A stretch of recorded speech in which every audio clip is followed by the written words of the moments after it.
¿Qué dirías si un niño de apenas 7 años te mirara a los ojos y te contara, con la serenidad de quien ha vivido milenios, que una vez ayudó a su padre a construir un arca gigantesca para salvar a toda la humanidad del diluvio más devastador de la historia?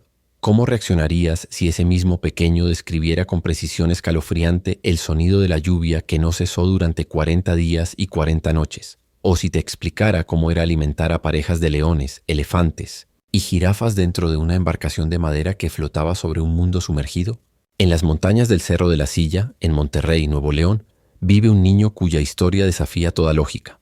Su nombre es Samuel, tiene 7 años, ojos color miel que parecen guardar secretos antiguos, y una afirmación que ha puesto patas arriba a su familia, su comunidad y a todos los que han escuchado sus palabras. Él asegura haber sido uno de los hijos de Noé. El sol de marzo cae implacable sobre los techos de lámina del barrio Independencia, donde las casas se apiñan, unas contra otras como buscando refugio mutuo del calor regiomontano. Aquí, entre el ruido constante de las combis que suben y bajan por la calle principal y el aroma perpetuo de tortillas recién hechas que se escapa de las cocinas, vive la familia Hernández Morales. Esperanza Morales, de 34 años, trabaja como costurera en un pequeño taller de reparación de ropa ubicado en el centro de Monterrey. Sus manos, curtidas por años de manejar agujas y tijeras, conocen cada tipo de tela y cada punto de costura. Cada mañana a las 5:30 se levanta para preparar el desayuno de sus 3 hijos antes de tomar el primer camión que la llevará al trabajo. Su esposo, Roberto Hernández, de 38 años, labora como jardinero municipal en uno de los parques más grandes de la ciudad. Sus manos, siempre manchadas de tierra, han visto crecer cientos de árboles y han cuidado miles de flores. A lo largo de su carrera, Samuel es el hijo menor. Sus hermanos mayores, Alejandra de 12 años y Miguel de 10, son niños normales en todos los sentidos. Juegan fútbol en la calle, pelean por el control remoto, se quejan de las tareas escolares y sueñan con tener el último videojuego de moda. Samuel, en cambio, siempre fue diferente. Desde que aprendió a hablar, mostró una madurez inusual para su edad. Mientras otros niños de 2 años apenas balbuceaban palabras sueltas, Samuel formaba oraciones completas y hacía preguntas que desconcertaban a sus padres. ¿Por qué llueve, mamá? ¿El agua viene de muy arriba?, preguntaba mirando por la ventana con una intensidad que no correspondía a su corta edad. En el jardín de niños, las maestras comentaban con frecuencia sobre el comportamiento peculiar de Samuel.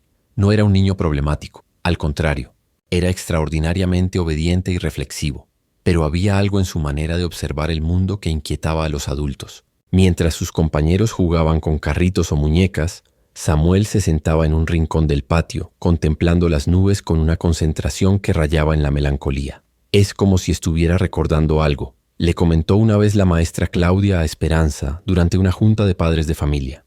No sé cómo explicarlo, pero a veces lo veo y siento que está ausente, como si su mente estuviera en otro lugar, en otro tiempo. Esperanza y Roberto lo atribuían inicialmente a una imaginación muy desarrollada.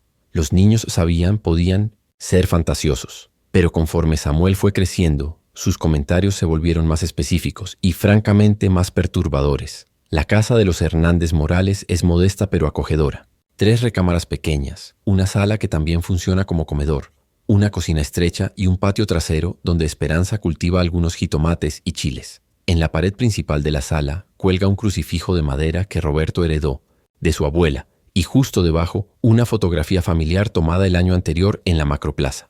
Es un hogar donde la fe católica se vive con naturalidad, sin fanatismos, pero con la devoción sencilla y genuina de quienes han encontrado en la religión un refugio ante las dificultades de la vida. Los domingos la familia completa asiste a misa en la parroquia de San José, a 6 cuadras de su casa. Samuel siempre se portaba excepcionalmente bien durante el servicio religioso, pero Esperanza había comenzado a notar algo extraño. Su hijo menor no parecía estar aprendiendo las historias bíblicas como los demás niños. Era como si ya las conociera. El primer incidente que realmente alarmó a los padres de Samuel ocurrió un domingo de febrero, durante la clase de catecismo posterior a la misa. La catequista, hermana Mercedes, una religiosa de unos 60 años con décadas de experiencia enseñando a niños, estaba relatando la historia del diluvio universal. Dios le pidió a Noé que construyera un arca muy grande, explicaba con paciencia, porque iba a llover mucho y necesitaba salvar a los animales. Samuel, que hasta ese momento había permanecido callado en su silla de plástico, levantó la mano con timidez. Sí, Samuel, hermana, el arca no era solo para los animales, dijo con una voz clara y segura que contrastaba con su corta estatura. También era para nosotros, para mi papá Noé, mi mamá y mis hermanos. La hermana Mercedes sonrió con condescendencia. Sí, hijito, también para la familia de Noé. Muy bien, pero Samuel no había terminado. Sem, Cam y Jafet, esos eran mis hermanos. Y mi mamá se llamaba... El niño frunció el ceño como si estuviera haciendo un esfuerzo por recordar. No me acuerdo del nombre de mi mamá, pero sí me acuerdo de que lloraba mucho cuando veía a la gente desde el arca. Un silencio incómodo llenó el pequeño salón de catecismo. Los otros niños miraban a Samuel con curiosidad, algunos riéndose por lo bajo. La hermana Mercedes, sin embargo, había perdido la sonrisa. Samuel, ¿de dónde sacaste esos nombres? No, los saqué de ningún lado, hermana. Así se llamaban mis hermanos. Esa tarde la religiosa llamó a Esperanza para contarle lo ocurrido. No quiero alarmarla, señora Morales, pero creo que Samuel ha estado viendo programas de televisión o leyendo libros que no son apropiados para su edad. Los nombres que mencionó, bueno, están en la Biblia, pero no son conocimientos que un niño de 7 años adquiere por casualidad. Esperanza colgó el teléfono con una sensación extraña en el estómago. Esa noche, durante la cena, decidió indagar. Samuel, ¿dónde escuchaste esos nombres que le dijiste a la hermana Mercedes? El niño masticaba lentamente un pedazo de pollo mientras pensaba en su respuesta. ¿Cuáles nombres, mamá? Los nombres de los hijos de Noé. Samuel dejó el tenedor sobre el plato y la miró con esos ojos color miel que siempre parecían demasiado viejos para su cara. No los escuché en ningún lado, mami. Yo me acuerdo. El verdadero punto de inflexión llegó 3 semanas después, durante una tormenta particularmente intensa que azotó Monterrey a finales de febrero. El cielo se había oscurecido de manera dramática desde el mediodía, y para las 4 de la tarde los relámpagos iluminaban el horizonte cada pocos segundos. La lluvia caía con una fuerza inusual, creando riachuelos improvisados en las calles del barrio Independencia. Samuel, que había regresado temprano de la escuela debido al clima, se encontraba en la sala viendo una caricatura en la televisión, cuando el primer trueno verdaderamente ensordecedor sacudió la casa. El niño se quedó inmóvil con los ojos fijos en la ventana donde se podía ver el agua cayendo torrencialmente. De repente, sin previo aviso, comenzó a llorar. No era el llanto típico de un niño asustado por una tormenta. Era un llanto profundo, desgarrador, como si algo dentro de él se hubiera roto. Esperanza, que se encontraba en la cocina preparando café para combatir el frío, corrió hacia la sala al escuchar los sollozos de su hijo. ¿Qué pasa, mi amor? ¿Te asustó el trueno? Samuel se abrazó a su madre con una desesperación que la desconcertó. Su pequeño cuerpo temblaba, no de frío, sino de algo mucho más profundo. Mamá, murmuró contra su pecho. Ya empezó otra vez. ¿Qué empezó, Samuel? El niño se separó ligeramente para mirarla a los ojos. Su rostro estaba empapado en lágrimas, pero su expresión era de una seriedad absoluta. La lluvia, mami, como cuando mi padre me dijo que Dios iba a limpiar el mundo. Esperanza sintió un escalofrío que no tenía nada que ver con la temperatura. Samuel, ¿de qué estás hablando? Mi padre Noé me dijo que Dios estaba enojado con la gente porque era muy mala, continuó el niño, su voz adquiriendo un tono monótono, casi oracular. Me dijo que íbamos a construir un barco muy grande para salvarnos y que yo tenía que ayudar a cuidar a los animales. Me dijo que iba a llover mucho, mucho tiempo, hasta que toda la tierra se cubriera de agua. La madre de Samuel se quedó sin palabras. El nivel de detalle, el tono de voz, la manera en que su hijo describía aquellos eventos, era como si realmente los hubiera vivido. ¿Y qué más te dijo tu padre, Noé, Samuel? El niño se limpió las lágrimas con el dorso de la mano y miró nuevamente hacia la ventana, donde la lluvia seguía golpeando el vidrio con fuerza. Me dijo que después de la lluvia, Dios iba a poner un arco de colores en el cielo para prometer que nunca más iba a pasar lo mismo. Me dijo que yo tenía que recordarlo siempre. Samuel hizo una pausa como si estuviera accediendo a memorias enterradas. Y me dijo que algún día, cuando fuera muy viejo, me iba a ir con él para siempre. Esperanza abrazó a su hijo con fuerza, sin saber qué decir o qué pensar. Afuera, la tormenta continuaba su estruendoso espectáculo, pero adentro de esa pequeña casa del barrio Independencia, una madre se enfrentaba a la posibilidad de que su hijo de 7 años guardara en su mente recuerdos de uno de los eventos más antiguos y significativos de la historia bíblica. Esa noche, después de que Samuel se quedara dormido, Esperanza le contó todo a Roberto. Su esposo, hombre pragmático y de pocas palabras, escuchó en silencio, frunciendo el ceño cada vez más conforme avanzaba el relato. Esperanza, dijo finalmente, creo que necesitamos hablar con alguien. Esto no es normal.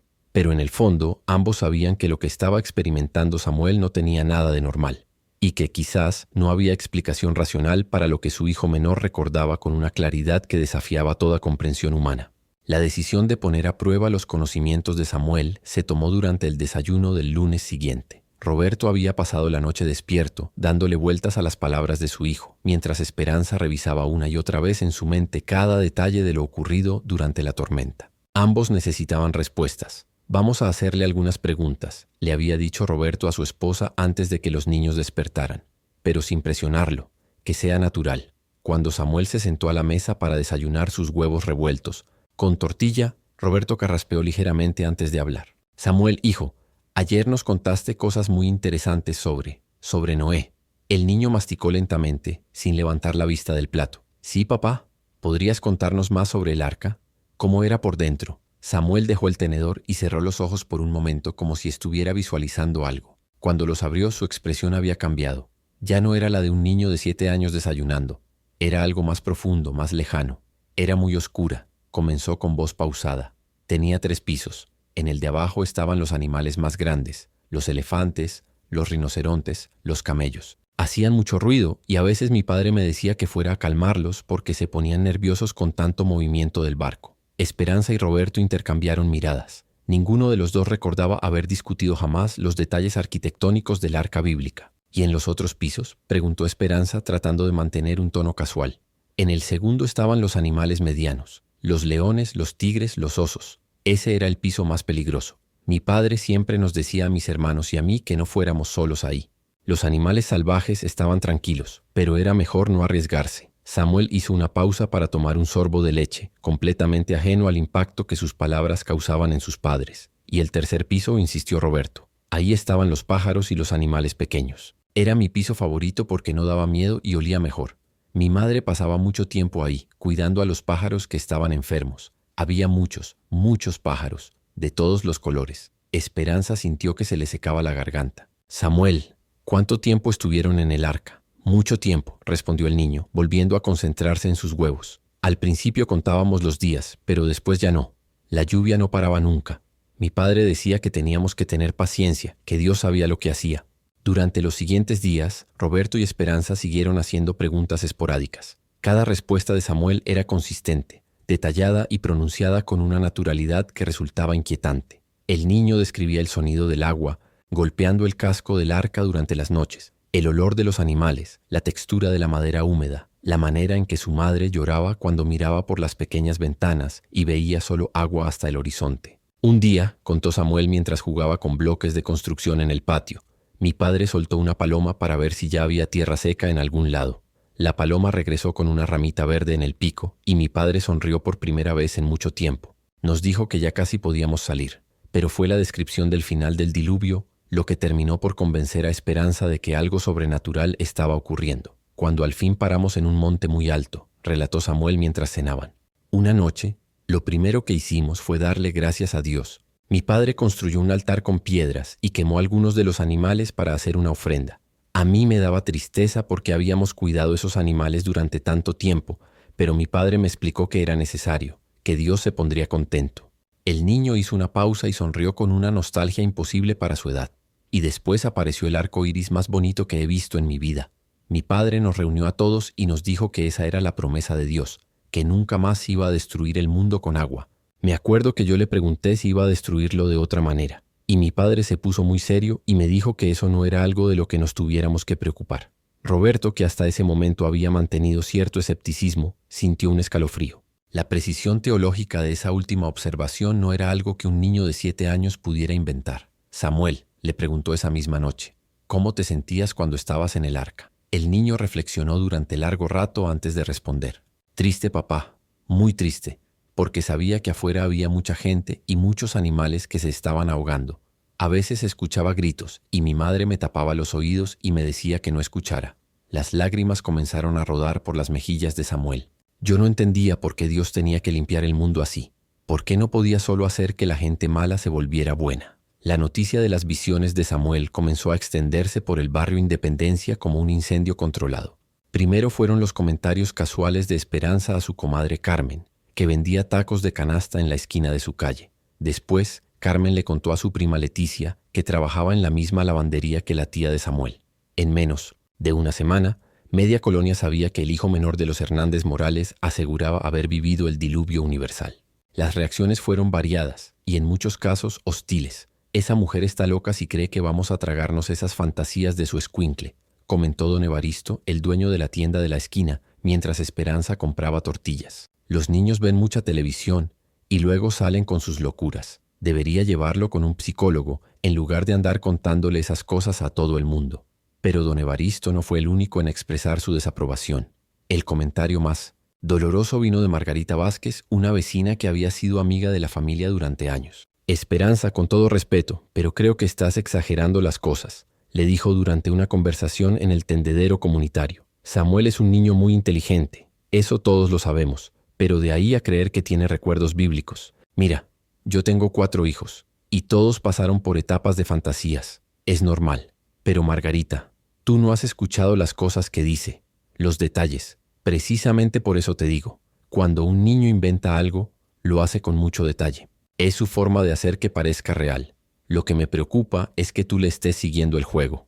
Esa conversación dejó a Esperanza profundamente herida. Durante días dudó de sus propias percepciones. ¿Estaría realmente exagerando? ¿Sería Samuel simplemente un niño con mucha imaginación al que ella estaba alentando sin darse cuenta? La situación se complicó aún más cuando la directora de la escuela primaria Benito Juárez, donde estudiaba Samuel, llamó a los padres para una reunión urgente. Señores Hernández Morales, les dijo la maestra Patricia durante la cita, estamos preocupados por Samuel. Ha estado contándoles a sus compañeros historias muy particulares, historias sobre el diluvio universal. Roberto se aclaró la garganta. ¿Y cuál es el problema, maestra? Son historias bíblicas. El problema, señor Hernández, es que Samuel las cuenta como si las hubiera vivido personalmente. Está confundiendo a los otros niños. Ayer, 3 de sus compañeros llegaron a Pionto en casa llorando porque Samuel les dijo que Dios iba a mandar otra inundación para limpiar el mundo. Esperanza sintió que se le hundía el estómago. Maestra, nosotros nunca le hemos dicho a Samuel que diga esas cosas. Lo entiendo, señora Morales, pero necesitamos que hablen con él. Los padres de los otros niños están empezando a quejarse y no queremos que esto se convierta en un problema mayor. Al salir de la escuela, Roberto estaba visiblemente molesto. Esperanza, tal vez los demás tienen razón. Tal vez necesitamos parar esto antes de que se nos vaya de las manos. Pero esa noche, cuando llegaron a casa, encontraron a Samuel sentado en el patio dibujando con crayones sobre una hoja de papel. Lo que había dibujado los dejó sin palabras. Un barco enorme flotando sobre un mar azul, con una paloma que llevaba una rama en el pico volando hacia él. En la esquina del dibujo, con letras torcidas pero legibles, había escrito: Mi familia. La búsqueda de respuestas llevó a la familia Hernández Morales hasta la puerta del padre Miguel Sandoval, párroco de la iglesia de San José y un hombre que había dedicado 30 años de su vida al estudio de las Escrituras. Roberto había, tomado la decisión de consultar con él después de que la situación en la escuela se volviera insostenible. Padre, necesitamos su ayuda, le dijo Roberto durante una tarde de marzo, mientras Samuel jugaba en el jardín de la casa parroquial. No sabemos qué hacer con nuestro hijo. El padre Sandoval, un hombre de unos 50 años con barba canosa y mirada serena, había escuchado muchas historias extrañas a lo largo de su ministerio, pero pocas veces había visto a unos padres tan genuinamente perturbados como los que tenía frente a él. Cuéntenme todo desde el principio, les pidió, mientras servía café en tazas de cerámica despostilladas. Esperanza y Roberto relataron cada detalle. Las primeras declaraciones de Samuel, sus reacciones durante las tormentas, los conocimientos bíblicos que parecía poseer sin haberlos aprendido, la consistencia de sus relatos. El padre Sandoval escuchó sin interrumpir, tomando notas ocasionales en un cuaderno gastado. ¿Puedo hablar con Samuel?, preguntó cuando terminaron. Los padres asintieron y Roberto fue a buscar al niño al jardín. Samuel entró con cierta timidez, pero al ver al sacerdote su expresión se relajó.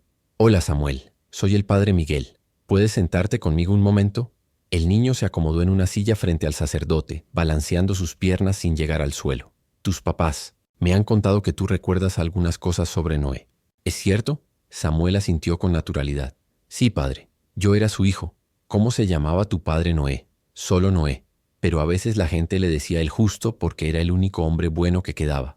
El padre Sandoval levantó las cejas. Esa referencia específica no estaba en las versiones simplificadas de la historia que se enseñaban a los niños. «¿Y cómo era tu padre?» Samuel cerró los ojos, como hacía siempre que accedía a sus recuerdos. Era muy alto y tenía las manos grandes y ásperas de tanto trabajar con madera. Tenía barba larga y canosa, pero no estaba viejo. Sus ojos eran azules como el cielo cuando no hay nubes. ¿Qué más recuerdas de él?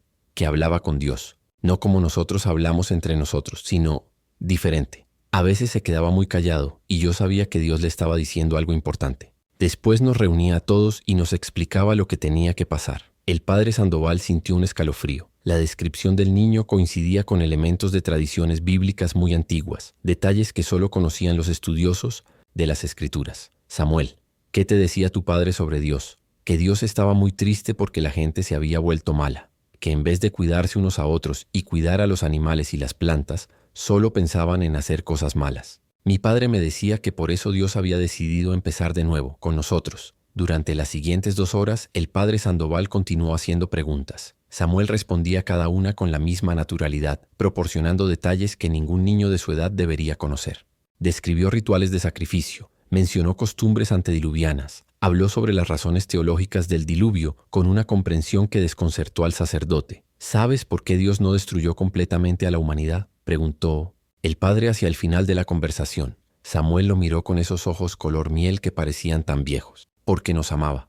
Aunque estaba enojado, no quería que desapareciéramos para siempre. Por eso nos salvó a nosotros, para que pudiéramos empezar de nuevo y hacerlo mejor. Cuando Samuel salió de la habitación para volver al jardín, el padre Sandoval se quedó en silencio durante largos minutos. «Padre, ¿qué piensa?», preguntó finalmente Esperanza. El sacerdote suspiró profundamente. «En 30 años de ministerio he visto muchas cosas. He conocido místicos, visionarios, personas con dones extraordinarios, pero nunca había visto algo como esto. ¿Cree que Samuel está inventando todo? Señora Morales, lo que su hijo conoce sobre el diluvio universal no está en ningún libro de catecismo para niños. Los detalles que me ha dado son consistentes con tradiciones bíblicas muy antiguas, algunas de las cuales solo se encuentran en textos arameos que pocos sacerdotes han leído». Roberto se inclinó hacia adelante. «Entonces, ¿qué significa eso? ¿Padre?».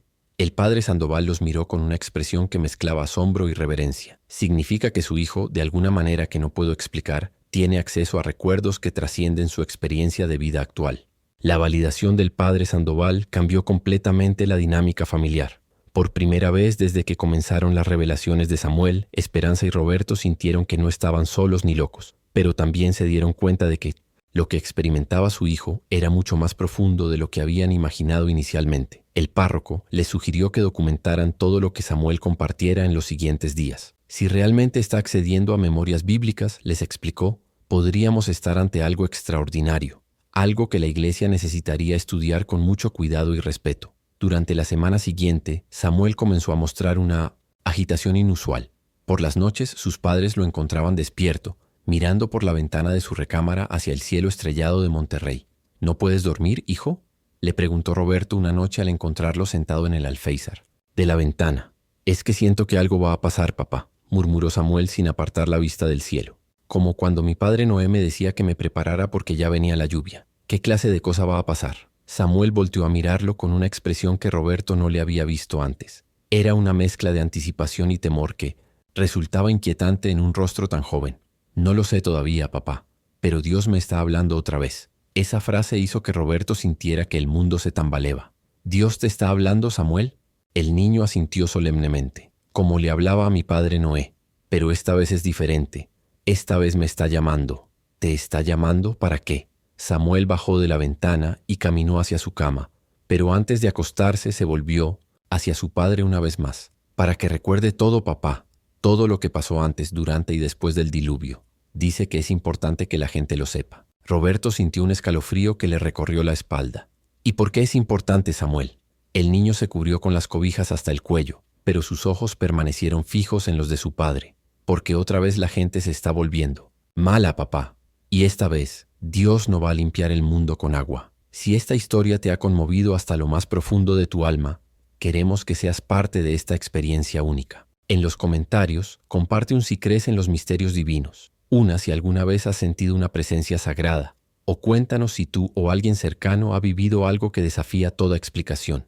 Tus experiencias podrían ser la clave para entender lo que está sucediendo con Samuel. No olvides suscribirte para acompañarnos en este viaje extraordinario hacia las profundidades de lo divino y lo inexplicable. Tu presencia en nuestra comunidad hace que cada historia cobre vida. El momento que cambiaría para siempre la vida de la familia Hernández Morales llegó durante la madrugada del jueves 15 de marzo. Eran las 3:15 de la mañana cuando Esperanza despertó sobresaltada por el sonido de una voz que provenía del cuarto de Samuel. No era una voz de niño, era profunda, resonante, cargada de una autoridad que parecía atravesar las paredes de la pequeña casa. Se levantó de la cama sin despertar a Roberto y caminó descalza por el pasillo, el corazón latiéndole con tanta fuerza que podía escucharlo en sus oídos. La puerta de la habitación de Samuel estaba entreabierta y por la rendija se filtraba una luz dorada que no provenía de ninguna lámpara. Lo que vio al empujar suavemente la puerta la dejó paralizada. Samuel estaba de pie sobre su cama, con los brazos extendidos hacia los lados y el rostro elevado hacia el techo, pero no era el Samuel que conocía. Su figura parecía más alta, más imponente, y sus ojos brillaban con una luz que no era de este mundo. La habitación entera estaba bañada en una luminosidad dorada que pulsaba suavemente, como el latido de un corazón gigantesco. «Padre», decía Samuel con esa voz que no era suya, «veo las aguas que se alzan desde los abismos, veo los cielos, que se abren como compuertas. El juicio ha comenzado». Esperanza quiso gritar, quiso correr hacia su hijo, pero sus piernas no le obedecían. Era como si una fuerza invisible la mantuviera inmóvil en el umbral de la puerta. Las fuentes del gran abismo se han roto, continuó Samuel, y ahora Esperanza podía ver que lágrimas rodaban por sus mejillas iluminadas. Las ventanas de los cielos se han abierto. 40 días y 40 noches, padre. 40 días y 40 noches de llanto divino sobre la tierra. De repente el sonido comenzó. Al principio era apenas un susurro, como el viento entre las hojas, pero gradualmente se intensificó hasta convertirse en un rugido ensordecedor. Era el sonido del agua. Miles, millones de litros de agua cayendo desde alturas inimaginables, golpeando contra madera, arrastrando rocas, arrancando árboles de raíz. «Los animales», gritó Samuel con desesperación, y ahora su voz había vuelto a ser la de un niño de 7 años, pero cargada de un terror ancestral. «Padre, los animales están asustados, los elefantes están pisoteando todo, los leones están rugiendo». Esperanza podía escucharlo también, el rugido de las bestias aterrorizadas, el golpear de cascos contra madera, el batir desesperado de alas. El aire de la habitación se llenó de olores imposibles, el aroma húmedo de la madera empapada, el olor almizclado de cientos de animales en espacios cerrados, el aroma metálico del miedo. «Mamá», lloró Samuel volteando hacia la puerta, donde se encontraba su madre, pero sus ojos no la veían a ella, veían a otra mujer, en otro tiempo, en otro lugar. «Mamá, ya no puedo escuchar las voces de la gente, el agua se las llevó». El sonido del agua se volvió más intenso, más desesperante. Esperanza podía sentir la humedad en el aire, podía percibir el movimiento constante del arca balanceándose sobre las aguas infinitas. Y entonces, lo más aterrador de todo, comenzó a escuchar las voces, voces humanas gritando en la distancia, voces que se acercaban al arca y luego se alejaban, arrastradas por la corriente. Voces de hombres, mujeres y niños que suplicaban clemencia, que pedían refugio, que maldecían a Noé por no haberlos dejado subir al arca. «No los escuches, hijo mío», gritó Samuel con la voz de Noé. Y ahora la habitación se llenó de una presencia tan poderosa que Esperanza tuvo que apoyarse contra el marco de la puerta para no caer. «Dios nos ha cerrado aquí adentro por una razón. No podemos salvarlos. A todos. Solo podemos salvarnos a nosotros y esperar que su sacrificio no sea en vano». Las lágrimas corrían por el rostro de Samuel como ríos, y Esperanza se dio cuenta de que ella también estaba llorando. No eran solo las lágrimas de una madre viendo a su hijo en una experiencia incomprensible. Eran las lágrimas de alguien que estaba presenciando uno de los momentos más trágicos y sagrados de la historia humana. «El agua sube y sube», murmuró Samuel, y ahora su voz era apenas un susurro quebrado. «Ya no se ven las montañas más altas, ya no se ve nada más que agua, agua hasta el cielo. El mundo entero se ha convertido en un mar sin fin». La habitación se sumió en un silencio absoluto. El sonido del agua cesó. Las voces se desvanecieron, los rugidos de los animales se apagaron. Solo quedaba Samuel de pie sobre su cama, como los brazos caídos a los costados y los ojos cerrados. «Samuel», susurró Esperanza. El niño abrió los ojos lentamente. La luz dorada comenzó a desvanecerse gradualmente, como una vela que se apaga. Cuando finalmente desapareció por completo, Samuel miró a su madre con sus ojos normales, color miel, llenos de confusión. «Mami, ¿por qué estás llorando?». Esperanza corrió hacia él y lo abrazó con desesperación, sintiendo el pequeño cuerpo de su hijo temblando contra el suyo. «¿Estás bien, mi amor? ¿Te sientes bien?». «Estoy bien, mami, pero tuve un sueño muy raro». Soñé que estaba otra vez en el arca, pero esta vez podía ver todo, todo lo que pasó. Roberto apareció en la puerta despertado por los gritos. Su rostro palideció al ver a su esposa y a su hijo abrazados en la cama, ambos llorando. ¿Qué pasó aquí? Esperanza no supo cómo explicarle. ¿Cómo podía describir lo que había visto? ¿Cómo podía hacer que entendiera que durante unos minutos su hijo de 7 años había sido habitado por el espíritu de uno de los personajes más importantes del Antiguo Testamento? Roberto, murmuró finalmente, creo que necesitamos llamar al padre Sandoval. Pero Samuel se separó del abrazo de su madre y los miró a ambos con una seriedad que no correspondía a su edad. No necesitamos llamar a nadie, papi. Ya entendí por qué estoy recordando todo esto. ¿Por qué, hijo? Samuel se sentó en la orilla de la cama, balanceando sus piernas cortas. Porque Dios quiere que la gente sepa que Él cumple sus promesas. Prometió que nunca más destruiría el mundo con agua, y ha cumplido. Pero también prometió otras cosas, y esas también las va a cumplir. ¿Qué otras cosas, Samuel? El niño miró hacia la ventana, donde comenzaban a filtrarse los primeros rayos del amanecer regiomontano. Prometió que algún día vendría alguien para arreglar definitivamente el mundo. Alguien que no tendría que construir un arca porque él mismo sería el arca. Y prometió que los que creyeran en esa persona vivirían para siempre. Roberto sintió un escalofrío. ¿Te refieres a Jesús? Samuel asintió. Mi padre Noé me habló de él. Me dijo que algún día vendría alguien de nuestra familia, muchas generaciones después, que salvaría a toda la humanidad para siempre. No solo de una inundación, sino de todo lo malo que hay en el mundo. ¿Por eso recuerdas todo esto, Samuel? ¿Para contarle a la gente sobre Jesús? Para contarle a la gente que Dios siempre cumple sus promesas, papi. Que cuando dice que va a hacer algo, lo hace. Y que cuando dice que ama a alguien, es para siempre. La noticia de lo ocurrido en la casa de los Hernández Morales se extendió por Monterrey como una onda expansiva. El padre Sandoval, después de escuchar el relato completo de Esperanza y Roberto, tomó la decisión de informar al obispo de la diócesis. Por primera vez en décadas, la arquidiócesis de Monterrey tendría que investigar un posible caso de manifestación sobrenatural. En los días siguientes a la experiencia visionaria de Samuel, la casa de la familia se convirtió en un punto de peregrinaje informal. Vecinos, conocidos y desconocidos llegaban a todas horas del día para conocer al niño que recordaba el diluvio. Las reacciones eran variadas. Algunos llegaban con fe y reverencia, otros con curiosidad morbosa, y pocos con escepticismo agresivo. Esto se está saliendo de control, le comentó Roberto a su esposa mientras veían desde la ventana a un grupo de unas 20 personas congregadas frente a su casa. No podemos seguir así. Samuel, sorprendentemente, manejaba la atención con una tranquilidad que desconcertaba a sus padres. Respondía a las preguntas de los visitantes con paciencia, pero siempre con la misma simplicidad. Solo recuerdo lo que viví. Les decía a quienes le preguntaban cómo era posible que supiera tantas cosas. No sé por qué lo recuerdo, pero lo recuerdo. La transformación más notable se dio en la escuela.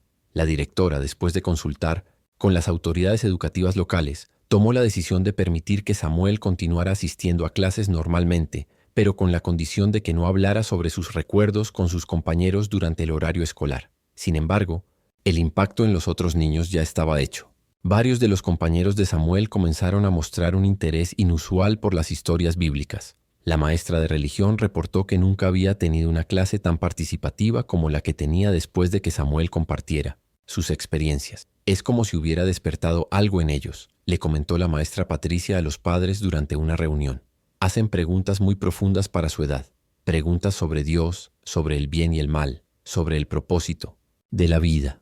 Pero no todo fueron consecuencias positivas. El hermano mayor de Samuel, Miguel, comenzó a manifestar signos de estrés. Los constantes visitantes, la atención mediática que empezaba a acumularse y el hecho de que su hermano menor se hubiera convertido en el centro de atención familiar lo afectaron profundamente. ¿Por qué Samuel es especial y yo no? Le preguntó una noche a su madre durante una crisis de llanto. ¿Por qué Dios no me habla a mí también? Esperanza abrazó a su hijo de 10 años, buscando las palabras correctas. Dios nos habla. A todos, Miguel, pero a cada uno de manera diferente. Tu hermano tiene esta experiencia, pero tú tienes otros dones. Eres increíble en matemáticas, eres el mejor futbolista de tu equipo. Sabes hacer reír a la gente cuando está triste, pero eso no es tan importante como recordar la Biblia. Claro que sí es importante, mi amor. Cada don que Dios nos da tiene un propósito. El de Samuel es recordar y contar.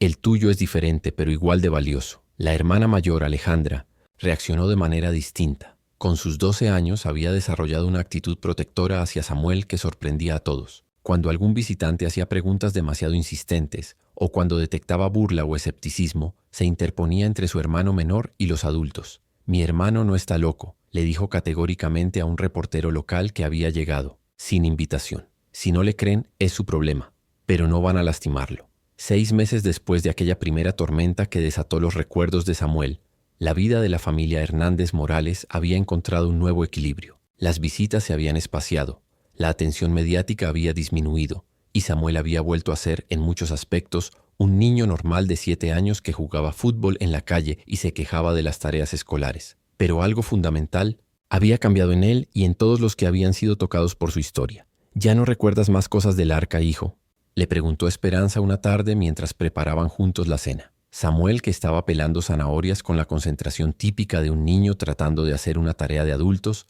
se detuvo por un momento. «Sí las recuerdo, mami. Las recuerdo todas, pero ya no necesito contarlas». «¿Por qué?». «Porque ya cumplí con lo que tenía que hacer. Ya le dije a la gente lo que Dios quería que supieran». Esperanza sintió una mezcla de alivio y nostalgia. ¿Y qué era lo que Dios quería que supieran? Samuel siguió pelando la zanahoria, pero su voz adquirió esa calidad serena que había aprendido a reconocer, que él nunca se olvida de sus hijos, que cuando parece que todo está perdido, cuando parece que el mundo se está acabando, él siempre tiene un plan para salvarnos, y que sus promesas son para siempre. Esa noche, mientras Samuel dormía profundamente en su cama, Roberto y Esperanza se sentaron en el patio a contemplar las estrellas que brillaban sobre Monterrey. «¿Crees que volverá a pasar?», preguntó Esperanza. «No lo sé», respondió Roberto tomando la mano de su esposa. «Pero si pasa, ya no me va a asustar tanto. He aprendido que hay misterios que no necesitamos entender completamente. Solo necesitamos aceptarlos con fe». En el cuarto de Samuel, el niño soñaba con palomas que llevaban ramas de olivo en sus picos, con arcoíris que se extendían de horizonte a horizonte y con un padre de barba blanca que le sonreía desde las alturas mientras le decía: «Bien hecho, hijo mío, bien hecho». La historia de Samuel Hernández Morales, el niño de Monterrey que recordaba haber sido hijo de Noé, se convirtió en leyenda urbana, en tema de debate teológico, en fuente de fe para algunos y de escepticismo para otros. Pero para quienes la vivieron de cerca, se convirtió en algo mucho más simple y profundo, en un recordatorio de que lo divino puede manifestarse en los lugares y las personas más inesperadas, y de que los misterios de Dios trascienden nuestra comprensión humana. Años después, cuando Samuel creciera y se convirtiera en un joven adulto, seguiría recordando cada detalle de aquellos meses extraordinarios. Y aunque nunca volvería a experimentar visiones tan intensas, llevaría consigo para siempre la certeza de que había sido elegido para ser puente entre el pasado divino y el presente humano, entre la promesa ancestral y la esperanza eterna. Porque algunas historias, las verdaderamente importantes, trascienden el tiempo y el espacio para recordarnos que somos parte de algo mucho más grande que nosotros mismos. La historia de Samuel nos recuerda que los misterios divinos pueden manifestarse en los corazones más puros e inesperados. Si esta experiencia ha tocado tu alma, te invitamos a ser parte de nuestra comunidad de buscadores de lo sagrado. Suscríbete a nuestro canal para seguir explorando juntos las historias más extraordinarias de fe y misterio. Y en los comentarios comparte tus propias experiencias. ¿Has sido testigo de algo que desafía toda explicación? ¿Conoces a alguien que haya vivido un encuentro con lo divino? Tus historias alimentan nuestra comunidad y nos recuerdan que no estamos solos en este viaje hacia lo trascendente, porque cuando compartimos nuestros misterios, los misterios se multiplican y la fe se fortalece.